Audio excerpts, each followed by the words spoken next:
Hello and welcome. 2 years ago today I started making videos for YouTube. So today is the 2-year anniversary of my channel.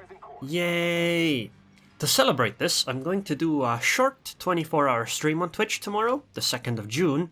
And I will try to start at around 5 to 6 PM my time, which would be 4 to 5 PM in Germany, and 3 to 4 PM in the UK. I will put up a video on YouTube as well that will direct you to the Twitch channel when the stream is actually up. I also wanted to have a somewhat special match in today's video. Strangers hooked me up with an old beta client, and because I kept all of my old replays, today's video will be my highest damage match that I have ever had. And today I am in the Tier 9 US aircraft carrier, the Essex. And if we all open the team panel, you can see that the enemy team does not have an aircraft carrier. And, well, I am going unopposed. I am a strike carrier with literally no fighter planes, only torpedo bombers and dive bombers. And pretty much the entire enemy team is battleships. They have one Des Moines, one New Orleans, no destroyers. And everything is battleship. And my plan is to go and try to strike this Nagato. Now, you will see me press the Alt key a lot because there was no alternate battle interface mode at this time. That is, I have to hold down the Alt key to see the HB values, so I apologize for that. So my plan is to go and try to do a dive bomber strike with my dive bombers first, and at the same time just do a torpedo bomber strike, because, well, at the time people were not quite as good at playing carriers. And I think this is goodbye, Nagato. Rest in peace, because all the 12 torpedoes would have hit. And you know, it only took 9 of them. And the other dive bombers will go against this Amagi. Also, if you noticed, this is hotspot, and look at the spawns. One team spawned at the top left corner. Sorry, one part of the team spawned in the top left, and the other one in the bottom right. And the enemy team is mirrored on that. And there's only one cap zone in the middle. And if you also notice, there is no points counter, which basically means that if neither side caps the actual base in the middle, or doesn't kill all the enemy ships, then it will be a draw. And draws were common back then. Another thing that you might notice, there are no trees, no airfields, no cities, no nothing. The land is barren, it's basically just green hills. Also, smoke screens were incredibly long and incredibly dense. As you can see, this gearing smoke screen. This guy just put up a really long wall. So to follow up, I will do a drop on the Yamagi. And as you saw, that first drop on that Nagata was crazy, right? Like, how could, you know, Battleship players ever play like that? Well, the thing is that back then, battleships were incredibly maneuverable as well.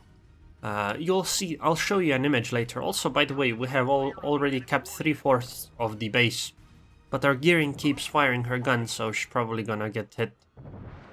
Or is she gonna run out of the cap zone?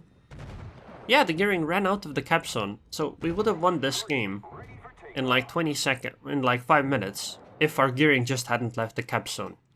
So, as you can see, this kind of behavior was common even back then. So I'm recycling my planes and restarting my strike. Notice that I spawned in the bottom right corner, right? And I immediately went towards the north and immediately struck that enemy Nagato. It still took me 5 minutes though, so it still takes quite a bit of time to actually take out ships like this. I'm also moving up with my carrier. Also, nothing has changed on this part either. Battleships, Yamatos and Nagatos still go towards the extreme eastern side. Also, this island is... I never actually realized this island was moved. Huh, interesting. Oh yeah, I'll show you. Controls, look, there is no alternate battle interface mode. So you have to press the Alt key to actually, you know, see the HB pulls. Also, there are no float plane fighters either. And as you can notice here, there is the standard way of playing battleships, which is get to the map edge and then Well, everything else is self-explanatory, isn't it? So I'm gonna do this next strike on this Nagata called Aerials. Torpedo bombers first, obviously, right? And then dive bombers will go try to hit those battleships at the bottom, because I think just the torpedo bomber should be enough to take out this Nagata. Group 3 taking fire. And you know, you shouldn't really expect the Sentier to do all that much, because we're still dealing with a Nagata against Essex planes, right? So it's not quite as easy to take out. So, gonna do a torpedo bomber drop and hopefully it'll be fine. Although from... I've looked at this video and oh my god, nope, it's a failed drop. It's a failed drop. Only hit 6 torpedoes. While this did take quite a lot of HP off, it didn't quite take her out, right? Hopefully somebody else will finish her. So meanwhile, my 2 dive bomber squadrons down here have been killed off by this Des Moines anti-air, because I was like, Des Moines, who cares, right? Well, actually, the Des Moines is using defensive fire, so that's why a lot of planes got shot down. I think back then the Des Moines had a really weak anti-air without defensive fire, or something like that. Now, I'm gonna try to drop on one of the battleships, and back then actually, manual or automatic drops on the dive bombers were more common. Mostly because battleships would do crazy things. Also, I like how this battleship is lagging. I don't remember if the battleship was actually lagging like this in the game, or this was like just a replay bug. Because it's hard to tell. Because we did have these kinds of bugs. So my other dive bomber squadron is gonna try to follow up on this Nagata to cause fire, right? And to then take out the Nagato. And if you've noticed the team panels, actually, we have already lost 5 ships, the enemy team has only lost 3, so despite the fact that we have a carrier and I have taken out already 1 ship and almost killed another ship, it still hasn't been quite enough for my team. And now, the enemy team is actually capping, and somehow actually we managed to lose our gearing. I think the gearing went and man-fought the Des Moines or something, because remember, back then there was no radar, and there was no hydro either, so... You know, torpedoes were pretty much invisible until, you know, you got hit by them. Oh yeah, back then you couldn't even see the last known positions of ships either, so... That Des Moines is inside the cap zone right now. This guy's in an interesting position. This Amagi over here. Zem. That name is incredibly familiar to me for some reason. And now the Des Moines is capping, and because I am the only ship that can, you know, try to intercept this, I will actually have to go and attack this Des Moines. I'm also trying to hide myself behind the island so I don't have to be too far away, so I can, you know, cycle planes faster. So dive bomber strike goes first, but notice that it's a side dive bomber drop, because again, back then people didn't play carriers nearly as well, and as you can see, the Des Moines anti-air back then was weak if they didn't use defensive fire. And obviously using defensive fire on this drop is kinda useless. So, it's less than 10 minutes into the game and we only have 4 ships left. The enemy team has only lost 5 ships total. Luckily though, I hope that they will be able to take out this Des Moines. This Yamato is trying to fight. But the Des Moines is doing quite well in terms of damage output for now. Okay, so the Des Moines is going down, and my torpedo bomber drop will be on this Amagi called Skeleton. But they do have quite many ships still left. But the Des Moines is going down, so that's good. At least the Yamato will take care of this. Apollo Zeus. This is actually a name I also recognize. I think he still plays the game, or did very recently. And now, it's a drop against an Amagi. They do have a Yamato as well, unfortunately. But this drop should still go quite alright. So another torpedo bomber strike, and hopefully we'll try to not screw this one up like we did in the past, right? Although, nope, I already... Oh, no, I think this is gonna be fine. This should be quite alright. Not quite perfect, but, you know, only missed like 2 torps. Unfortunately, Those missed torpedoes still kept the ship alive, but hopefully the dive bomber will be able to finish her up. Oh, never mind. J-Pagan, which is this guy up here, and Nagato managed to finish off that Amagi. So my dive bomber now will go onto this Colorado, and we'll see this Colorado later again, because remember how I said that battleships, and all ships were incredibly maneuverable back then, right? We'll look at what the listing on this ship looks like when she does a full turn, because that thing is crazy. Okay, so I set the fire on the Colorado. Obviously she immediately damage control partied that, and I will try to set her on fire again because the damage over time effects were known at the time. However, you usually did it the other way around. You would try to get floodings first, have them repaired, and then cause fires because, well, floodings didn't deal as much damage as quickly back then. Also, another thing I would like to mention is that a stock Colorado like this Colorado here is, I think it is a stock Colorado. It should be. Yeah, they only have one Colorado, so that should be a stock Colorado. This guy does not have almost any anti-air. Like, stock Colorado had very little anti-air. This Yamato, though, does have some anti-air. And as you can see, it's still auto drops, auto drops, auto drops, auto drops. Nowadays, the idea of just using auto drops is kind of crazy for carriers, right? But back then, it was pretty much the norm. And we're still getting fires and stuff, so yeah. But the dive bombers did deal a lot less damage back then. Oh, I even tried to avoid running through a Yamato's anti-air directly. Because battleships did have some anti-air, but it was usually very, very short-ranged. So, they didn't do all that kind of stuff.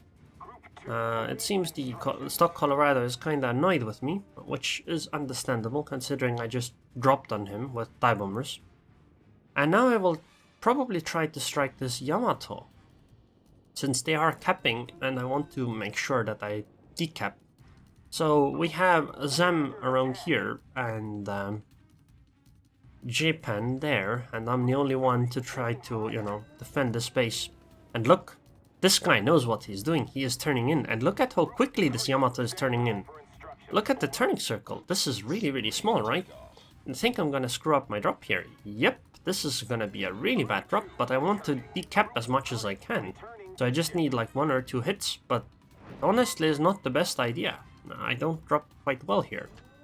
I'll try to do follow-ups, and let's look at what the Colorado looks like when she's turning. Okay? So this Colorado is doing a full turn, right? Now check this out, guys. Check this out. This is what the Colorado looked like on a full turn. Because the turning circles at the time were incredibly small. Oh, she disappeared because she got unspotted. And all ships had incredibly low turning circles, especially battleships. Like, whenever a battleship did a full turn, you would completely see her skirt from the side. Also, this Yamato's second turret was taken out. Yamato turrets were, at the time, quite weak in terms of their armor. There was a bug with them. Okay, so the Colorado is back up here again, and there she is. Oh, look. We're doing another one of those crazy turns. Look at this. Look at this listing.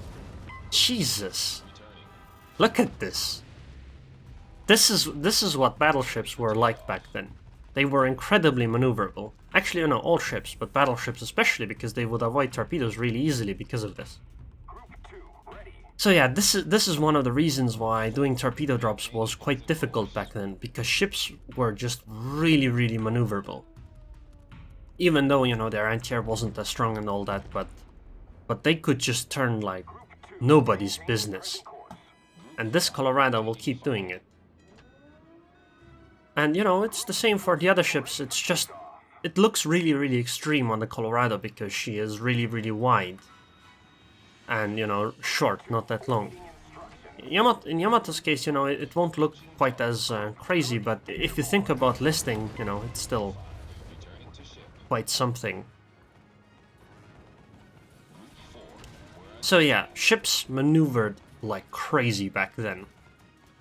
And so if you had an idea on what to do in terms of like carrier play on how to fight against carriers, that is, turn into the torpedo bombers and slow down, it was actually fairly easy to try to not get hit by the torpedo bombers, or at least not get instantly deleted, despite the fact that the torpedo bombers did some crazy damage, and there were 12 of them.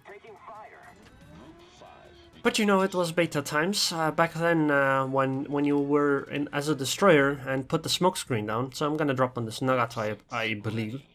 I mean, she is pretty much standing still, so I think this is rest in peace, Nagato. Or very, very close. Yep, goodbye. So, basically back then, the gameplay was at the level where if you were a destroyer, then you could go into some place, use your smoke screen, put it down, and then keep firing at enemies, and nobody would try to torpedo that smoke screen, nobody would try to come into it to shoot it. It would just sit in your smoke screen and shoot them with no issues. Also, we're down to 2 ships for quite a while already, and the enemy team still has 5 of them left. However, the bigger issue is that there's only 2 minutes and 50 seconds of time to go. But yeah, in chat I'm complaining that this is gonna be a draw because I'm doing so much, but honestly, in hindsight, I could be doing so much more. If I were to play this match with this kind of a setup right now, I don't think I would have that much trouble winning this anymore. And I think, the better carrier players nowadays would have even less issues with it. I'm gonna try to drop on then Yamato because I want to try to decap as much as I can. Because I don't want them to win the game, right?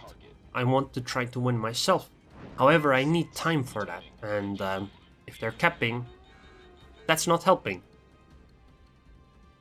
Also, notice that they only have 3 ships visible here, so 2 battleships are still hiding somewhere. In standard battleship fashion, where they just don't care where they are, I guess. And the other dive bomber will try to finish this acrobatic Colorado off. That does some crazy maneuvers. Group 3, maintaining present course. Group 5, we're under attack. I wonder, shouldn't some of the seamen sometimes fall off when she maneuvers like in a crazy way? 5, engaging enemy. Group 2, airborne. Group 5, returning to ship. At this point though, she isn't. But I'm still decapping nicely, so things are okay. Also, Zem is the only one still alive on my team other than me, so thanks for that. By the way, usually this cross direction thing on the these cross spawns were actually really, really horrible for carriers, because usually what happened is that a carrier would launch her planes and send the plane somewhere, right? And then the enemy team would be like, oh, the carrier is there, let's push into that corner, and then both sides of the enemy team collapsed in that corner, and because the carrier has nowhere to run, she would die. So I wonder what is somebody else? No, nothing else should be capping this. So I'm spotted by some float plane or scout plane. Back then, scout planes didn't increase your range either. So I tried to do a drop on this Yamato, but it's not working very well. However, I think it's an okay drop. It could be better, but, it's still an okay drop. But Yamato's torpedo belt is definitely working here. I hit 10 torps, but, only took like half the Yamato's HP. Well, there's unfortunately the timer. So neither team is winning. So we didn't lose, but we didn't win either. Despite the fact that I did so much this game. So here are the results of the game. 47 torpedo hits, 25 dive bomber hits, 2 ships destroyed, 15 fires, 21 floodings, and 13 decaps. 2 devastating strikes, 1 Confederate, 1 high caliber, and these are the team scores. As you can see, I was easily number 1 at 2356 base XP. By the way, if you're wondering, what's like when a team wins, right? They get a 1.5 times base XP multiplier. what happens with a draw? Well, nothing. Essentially, both teams are considered as losing teams. Now, here's the detailed report, the damage part, the juicy part. Now, back then it didn't show you all the damage together, right? But if you add all of this up, this is 400,000 damage. That's 280k torpedo damage directly, and even the dive bombers actually did a respectable 56,000 damage. Plus, the fire damage. Also, I have to mention that I can easily tell that this was a beta client because when the replay exited, basically my GPU drivers crashed and the screen went black and I had to restart my PC. So it was somewhat unfortunate while recording this video. Anyways, I hope you guys enjoyed this video and that you will come and join me on the 24-hour stream, the short 24-hour stream, and I would like to thank the patrons and Patreon now. Thank you very much for your continued support, James, and I hope I see you guys next time.